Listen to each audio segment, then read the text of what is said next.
So what ends up happening, Zach, I mean, you started with some of those, of course. What ends up happening is you start finding other ones that you like more, right? And so is that kind of where you're at now? You're 6-9 months in, and you're like, okay, I kind of know which flavors I like, and I definitely like wheated bourbons more at the moment. And Okay. these are more of my starter bourbons. If I were to start the night, I'd have some of these because they're a little bit tamer. And I tend to go up on proof as the night goes on, which is probably not the smartest thing, but well, I think it makes sense because what you want to do is get your palate kind of used to that alcohol, rather than just slamming in 120, 130 proof one. But yeah, and wheateds they're so sweet and they're so easy to drink once you're used to that burn, that initial burn. So tell us about the ones that you're currently like. These are his kind of go-tos.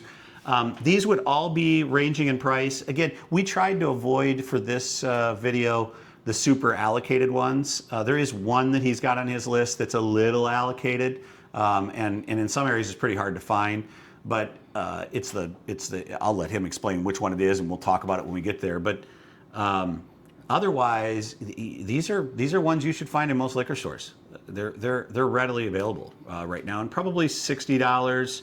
Maybe $70. One of them is as low. Well, there's only one of them that's at that $60, $70. The other two are probably $30 to $40. So they're pretty reasonably priced. Great ones to have in your bar again. And I would call this kind of step 2 of once you get that first batch of being able to drink a bourbon. These are the ones you're going to start gravitating to, and it's because you'll be able to finally pick the flavors out and appreciate the flavors a little bit. So why don't you talk about it? Whatever order you want. I think they're all great ones. So my first favorite bourbon that I've had, like that I readily go to first, is the Weller Special Reserve. Yeah, this is the one that's allocated, right? So you won't find this everywhere. When you do find it at MSRP, it's what? $20, $25, $30. But this one's one you got to go ask if they happen to have an allocated bottle. We live next to Ohio, so if you go over to Ohio, you'll find this in Ohio quite often, to be honest with you. I've yet to do a trip over to Ohio hunting and not come back with at least one of these.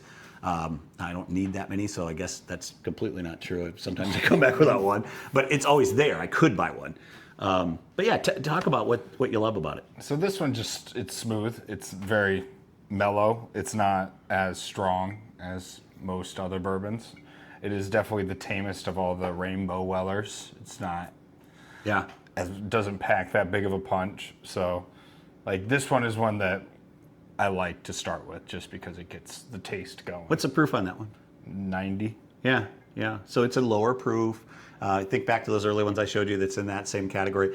But I would say this has a little bit more of a caramely taste to it, right? It definitely has that wheated profile, and it's very sweet. So what's your next one?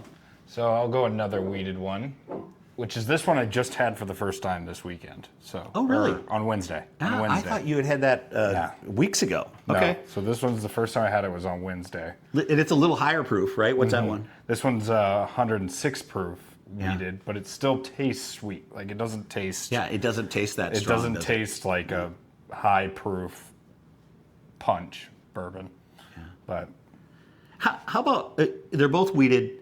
Tell me, are you at a spot in your journey? I actually don't even know if you are. Are you at a spot in your journey where you're picking out like caramely tastes and that? Okay. Especially in the wheated ones. Okay. I can't do it with like, if you were to give me one of the high proofs, it just tastes like hot. I don't. It's hard to get past the burn, isn't it? But like with the wheated stuff and the lower proof stuff, I can definitely taste the difference when it comes to. Yeah, and I still, so first time that Zach told me that he had started getting into bourbon, this next one he's about to show you was the one he showed me, and I was like, that's a great choice, Zach. But his buddies at college drank this one, mostly because it's not super expensive, but it's also not cheap. It's not a $20 bottle, but why don't you grab the next one and kind of talk about that? So yeah, this is the one that I drank for poker most of the time, this in the Knob Creek. So mostly because I had seen it in his bar, like I was looking for bottles that I had seen before, and this is cheaper and you can find it everywhere compared to, I don't see the Bardstown all the time and I don't see the Weller obviously all the time, but the Michter's small batch is always available. Yeah. It just ranges in price a little bit because I've seen it for like as low as $45, but yeah, I've also seen It's it certainly a for step up from $60. some of these early Yeah. ones that I showed you. It's excellent. It's probably in that 6 to 8 year range from an aging perspective. We already said Knob Creek is a 9-year bourbon.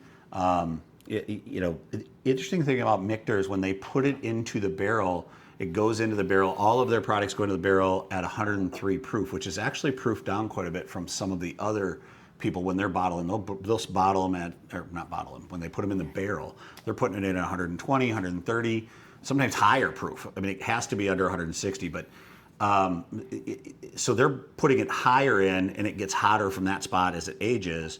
And then when they bring it out of the barrel, then they have to put water to it to get it back down to a proof to sell it in their batch products.